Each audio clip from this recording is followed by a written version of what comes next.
और अपने मंत्रियों के आपत्तिजनक बयान के बाद मालदीव पूरी तरह से घिर चुका है। 3 मंत्रियों को सस्पेंड तक कर दिया गया। और उसके बाद आज मालदीव के राजदूत इब्राहिम शाहिब दिल्ली में विदेश मंत्रालय के दफ्तर पहुंच गए, जहां वो साउथ ब्लॉक में स्थित विदेश मंत्रालय पहुंचे और थोड़ी ही देर में वापस भी चले गए। आपको बताते चले, प्रधानमंत्री नरेंद्र मोदी के लक्षद्वीप दौरे पर मालदीव के सांसद की पोस्ट पर विवाद के बीच वो मंत्रालय पहुंचे थे। और इस दौरान भारत ने प्रधानमंत्री नरेंद्र मोदी के खिलाफ बयानों पर मालदीव के मंत्रियों की टिप्पणियों पर कड़ी आपत्ति भी जताई। तो ये बड़ी खबर आपको बता रहे, अलग अलग 3 तस्वीरों के जरिए आप समझिए। भारत ने कड़ी आपत्ति दर्ज यहां पर कराई है। मालदीव के मंत्री को भी हालांकि सस्पेंड कर दिया गया है। बैकफुट पर इस वक्त मालदीव भी दिखाई दे रहा है और भारत के रुख के आगे मालदीव को झुकना पड़ गया है। मालदीव ने भारत पर आपत्तिजनक टिप्पणी की, जिसके बाद 3 मंत्रियों को निष्कासित कर दिया गया, सस्पेंड कर दिया गया। अब चलिए आपको बताते हैं कि आखिर मालदीव बैकफुट पर क्यों आ गया है। दरअसल मालदीव की अर्थव्यवस्था में टूरिज्म की हिस्सेदारी पर जिक्र करना बेहद जरूरी हो जाता है, क्योंकि यह करीब 28% तक है। भारत से सबसे ज्यादा करीब 2 लाख पर्यटक मालदीव हर साल पहुंचते हैं। साल 2022 में भारत ने 4000 से ज्यादा का माल मालदीव को निर्यात भी किया। मालदीव के तमाम इंफ्रास्ट्रक्चर प्रोजेक्ट में भारत का पैसा लगा हुआ है। तो अब देखिए किस तरह से ये बड़ा हिस्सा यहां पर जाता है। उधर अमिताभ बच्चन ने वीरेंद्र सहवाग के मालदीव पर किए गए ट्वीट को रीट्वीट किया। उन्होंने कहा कि वीरूपाजी ये बहुत प्रासंगिक है और धरती की सही भावना के अनुरूप है। हमारी धरती सबसे अच्छी है। मैं लक्षद्वीप और अंडमान गया हूं और यह आश्चर्यजनक रूप से सुंदर जगह है। शानदार पानी के समुद्र तट और पानी के नीचे का अनुभव अविश्वसनीय है। लेकिन मालदीव के मंत्री ने आपत्तिजनक बयान के बाद मालदीव पर बड़ी मुसीबत में अब मालदीव फंस गया है। उसके नेताओं के भारत और प्रधानमंत्री मोदी को लेकर की गई आपत्तिजनक टिप्पणी को लेकर लोगों ने मालदीव का बॉयकॉट करना अब शुरू कर दिया है। मालदीव के लिए 8000 से ज्यादा होटल बुकिंग फिलहाल कैंसिल होने का दावा है और मालदीव के लिए 2500 फ्लाइट टिकट भी कैंसिल होने का दावा है। इसके साथ ही flight booking site ease my trip ने मालदीव के लिए अपनी सारी फ्लाइट बुकिंग फिलहाल रोक दी है। और वहीं मालदीव में समंदर का किनारा भारतीय पर्यटकों को बहुत ज्यादा भाता है। आंकड़े बताते हैं कि हर साल मालदीव के बीच भारतीय पर्यटकों से गुलजार हो जाते हैं। इसीलिए मालदीव भारत के सामने घुटने पर आ गया है कि अगर भारतीय पर्यटकों ने मालदीव से किनारा कर लिया तो उसकी अर्थव्यवस्था को बहुत करारा झटका लगेगा।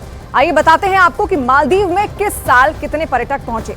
साल 2018 में 90,474 पर्यटक वहां पर पहुंचते हैं। 2019 में यह आंकड़ा और बढ़ जाता है और 1,80,000 पर्यटक मालदीव पहुंचते हैं। साल 2020 में 63,000 पर्यटक वहां पहुंचते हैं और साल 2021 कोविड का भी ये दौर था, उस दौरान 2,91,000 पर्यटक मालदीव पहुंचे। साल 2022 में 2,41,000 यह आंकड़ा हो गया और साल 2023 में 1,93,693, ये 13 दिसंबर तक का आंकड़ा है। देखिए उधर इंडियन चैम्बर ऑफ कॉमर्स ने मालदीव के बॉयकॉट और देशी टूरिज्म को बढ़ावा देने की भी अपील की।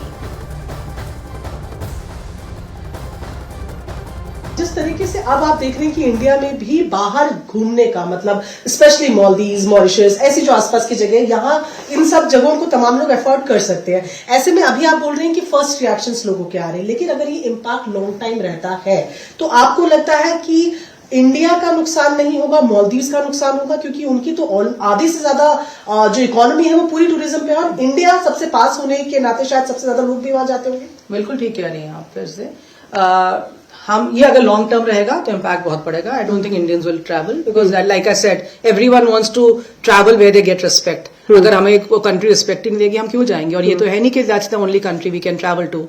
As a matter of recently तो हम लोग बात कर रहे थे रीजनल टूरिज्म की, and every destination which is within the flight of 4 to 5 hours हम कह रहे थे कि इनको हम ले इकट्ठा, कि कोविड आए ना आए, कोई जियोपॉलिटिकल वॉर हो, कुछ भी हो, पॉलिटिक्स हो, एटलीस्ट हम आपस में मिलजुल के रहें और हमारा टूरिज्म बढ़ना चाहिए।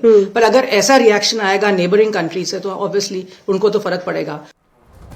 और उधर प्रधानमंत्री नरेंद्र मोदी के लक्षद्वीप दौरे के बाद इंटरनेट पर लक्षद्वीप को सबसे ज्यादा सर्च किया गया है। जानकारी आप तक पहुंचा दें कि प्रधानमंत्री नरेंद्र मोदी ने 2 जनवरी को लक्षद्वीप का दौरा किया था। प्रधानमंत्री नरेंद्र मोदी ने अपने लक्षद्वीप दौरे की तस्वीरें भी सोशल मीडिया पर शेयर की थी और साथ ही लोगों से लक्षद्वीप जाने की अपील भी इस दौरान की गई थी। तो ये वो तस्वीरें भी हमने आपको दिखाई, लेकिन आप देखिए अब प्रधानमंत्री के दौरे के बाद सबसे ज्यादा गूगल पर लोगों ने सर्च किया है लक्षद्वीप को। हालांकि इससे पहले भी लोग वहां पर जाते रहे हैं, लेकिन प्रधानमंत्री ने जब तस्वीरों को शेयर किया तो हर कोई इस जगह के बारे में और जानना चाह रहा था। और देखिए लक्षद्वीप सबसे ज्यादा सर्च किया गया, शायद यही वजह भी इसके पीछे यहाँ पर सबसे ज्यादा आ रही है। और उधर मालदीव विवाद के बीच इजी माई ट्रिप ने एक बड़ा एक्शन लिया है। ट्रैवल कंपनी ईज माई ट्रिप के सीईओ निशांत पटी ने बताया कि कंपनी ने देश के साथ एकजुटता दिखाते हुए मालदीव की सभी फ्लाइट बुकिंग्स कैंसिल कर दी है।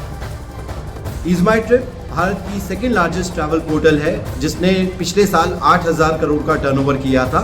हमारी कंपनी पूरी home grown made in India company है और हमने रिसेंटली जो सोशल मीडिया पे चल रहा है, जो हमें बयान सुनने में मिल रहे हैं मालदीव्स के गवर्नमेंट के रिप्रेजेंटेटिव से, उसके तहत हमने डिसाइड किया है कि अब हम आगे से कोई भी मालदीव्स की बुकिंग एक्सेप्ट नहीं करेंगे। हमारे देश में 3 लाख लोग हर साल मालदीव जाते थे, अब वो ईज माई ट्रिप पे ये फैसिलिटी अवेल नहीं कर पाएंगे। अब आपको ये भी बता दें कि भारत मालदीव का सबसे बड़ा मददगार है। देखिए मुश्किल वक्त में भारत ने मालदीव को आर्थिक मदद भी की और मालदीव के बुनियादी ढांचे के विकास में अपनी एक खास भूमिका भी यहाँ पर निभा रहा है। आइए अब आपको ये बताते हैं कि भारत किस तरह से मालदीव की मदद करता आया है और आखिर अर्थव्यवस्था में कितना बड़ा योगदान भारत का है। साल 2018 से शुरुआत करते हैं। साल 2018 में मालदीव को 1.4 अरब डॉलर की वित्तीय सहायता जो है वो यहाँ पर दी गई थी, उसकी आर्थिक स्थिति को बेहतर बनाने के लिए। इसके अलावा ग्रेटर माले कनेक्टिविटी प्रोजेक्ट, इस प्रोजेक्ट में 6.74 किलोमीटर लंबा पुल बनाया जाएगा। ग्रेटर माले कनेक्टिविटी प्रोजेक्ट मालदीव का सबसे बड़ा और अहम प्रोजेक्ट है। National college for policing and law enforcement project, ये भी बहुत खास प्रोजेक्ट है और इसकी लागत करीब आपको बता दें कि 22.68 करोड़ रुपए है, यानी कि 22 करोड़ 98 लाख रुपए। और मालदीव में ये भारत की सबसे बड़ी अनुदान परियोजना भी मानी जाती है। और वहीं हनी माधु अंतर्राष्ट्रीय हवाई अड्डा विकास परियोजना भी इसमें शामिल है। इसके अलावा भारत मालदीव में 4000 घरों वाली आवासीय परियोजना का भी निर्माण कर रहा है।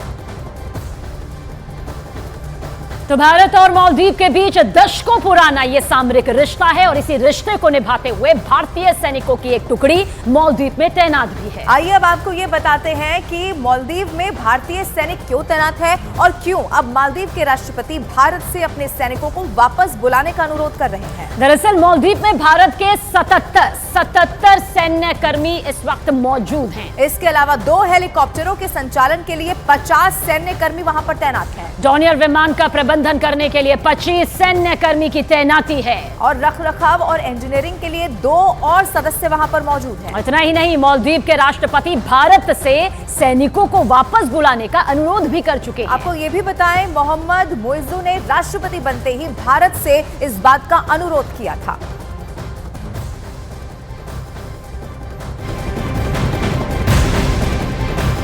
इस वक्त की एक और बहुत बड़ी खबर आपको बता दें, भारत में इजरायल के राजदूत ने भारत के पक्ष में ट्वीट किया है। दरअसल मालदीव से विवाद जो हुआ है उसके बाद तमाम प्रतिक्रियाएं भी विदेशी जमीन से सामने आ रही है। इस बीच इजरायल दूतावास का ये ट्वीट बेहद मायने रखता है। इस ट्वीट में उन्होंने ये लिखा है कि पिछले साल भारत सरकार के कहने पर इजरायल की एक टीम लक्षद्वीप गई थी, जहां वो समुद्र के खारे पानी को पीने लायक बनाने पर बात करती भी नजर आई। इजरायल दूतावास ने यह भी कहा है कि अगर भारत सरकार चाहे तो वो लक्षद्वीप में कल से काम शुरू करने को तैयार है।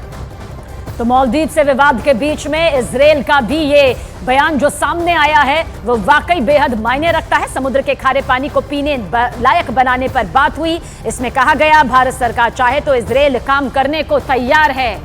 ये बहुत बड़ी खबर हम आपको बता रहे हैं। आपको ये भी बताते चले कि पिछले साल भारत सरकार के कहने पर इजरायल की एक टीम लक्षद्वीप गई थी, इस बात की भी जानकारी दी गई और जहां पर वो समुद्र के खारे पानी को पीने लायक बनाने पर बात हुई थी।